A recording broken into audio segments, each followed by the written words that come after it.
IELTS-ൽ ചില മാറ്റങ്ങൾ വന്നത് നിങ്ങൾ അറിഞ്ഞു കാണുമല്ലോ. അതെന്തൊക്കെയാണെന്ന് പറയാം. ഈ 22-ാം തീയതിയോടുകൂടി pen and paper based IELTS exam നിർത്തലാക്കി. ഇനി മാൻഡേറ്ററി കമ്പ്യൂട്ടർ ബേസ്ഡ് മാത്രമേ ഉള്ളൂ. അപ്പോൾ നമുക്ക് ലിസ്ണിംഗ് റീഡിംഗ് നിർബന്ധമായിട്ടും കമ്പ്യൂട്ടർ ബേസ്ഡ് തന്നെയാണ്. പക്ഷേ റൈറ്റിംഗ് മാത്രം ഇവരൊരു ഹൈബ്രിഡ് ഓപ്ഷൻ കൊടുത്തിട്ടുണ്ട്. അതായത് റൈറ്റിംഗ് വേണ്ടവർക്ക് മാത്രം വേണമെങ്കിൽ പെൻ ആൻഡ് പേപ്പറോ അല്ലെങ്കിൽ കമ്പ്യൂട്ടർ ബേസ്ഡ് ഇഷ്ടമുള്ളത് ചൂസ് ചെയ്യാം.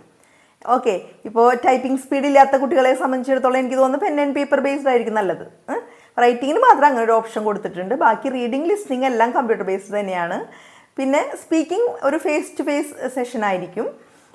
വേറെ വ്യത്യാസങ്ങൾ എന്ന് വെച്ച് കഴിഞ്ഞാൽ ഇപ്പോൾ നമുക്ക് എല്ലാ ദിവസവും എക്സാം ഉണ്ടായിരിക്കും. അതാണ് പ്രത്യേകത. റിസൾട്ടിന് വേണ്ടി നമ്മൾ 2 മുതൽ ഒരു 5 ദിവസത്തിനുള്ളിൽ, അതായത് മിക്കവാറും 1-2 ദിവസത്തിനുള്ളിൽ നമ്മളുടെ റിസൾട്ട് അറിയാം.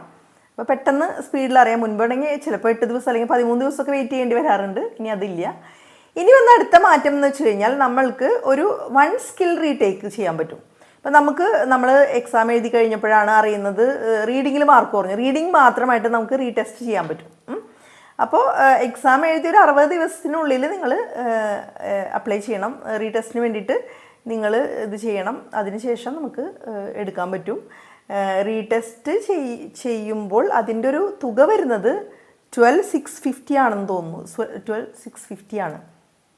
ഓക്കെ, അപ്പോൾ നമ്മൾക്ക് വേണമെങ്കിൽ ഒരു സ്കില്ല് മാത്രം നമുക്ക് റീടെസ്റ്റ് ചെയ്യാൻ പറ്റും. ഇതാണ് മാറ്റങ്ങൾ വന്നത്.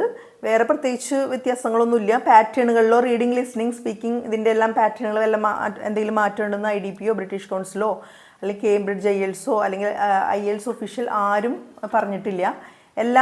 പാറ്റേൺ എല്ലാം സെയിം പോലെ തന്നെ. പക്ഷേ ഈ ടെസ്റ്റ് ടേക്കിങ്ങിൽ മാത്രമേ മാറ്റം വന്നിട്ടുള്ളൂ. ടെസ്റ്റ് സെൻറ്റേഴ്സൊക്കെ പഴയ പോലെ തന്നെ.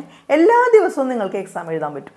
അതാണ് ഇപ്പോഴത്തെ ഒരു പ്രത്യേകത. ടെസ്റ്റ് നിങ്ങൾ കുറേ ദിവസം മുൻപേ ഒന്നും എടുക്കണ്ട. നിങ്ങൾക്ക് എല്ലാ ദിവസവും എക്സാം എഴുതാൻ പറ്റും. നിങ്ങൾക്ക് IELTS ഇൻഡിവിജ്വലായിട്ട് പഠിക്കണം എന്നുള്ള ആഗ്രഹത്തോടു കൂടിയുള്ള ആളുകളാണെങ്കിൽ എന്നെ കോൺടാക്റ്റ് ചെയ്താൽ മതി. പിന്നെ നിങ്ങൾക്ക് ഇതിൻ്റെ എന്തെങ്കിലും ഡൗട്ട്സ് ഒക്കെ ഉണ്ടെങ്കിൽ താഴെ കൊടുത്തുള്ള നമ്പറിൽ വിളിച്ചാൽ മതി. നമ്മളുടെ ക്ലാസ്സുകൾ ഓൺലൈൻ ക്ലാസ്സുകളും ഓഫ്ലൈൻ ക്ലാസ്സുകളും ഉണ്ട്. ചാലക്കുടിയിലാണ്. അപ്പോൾ വേണ്ടവർക്ക് കോൺടാക്റ്റ് ചെയ്യാം.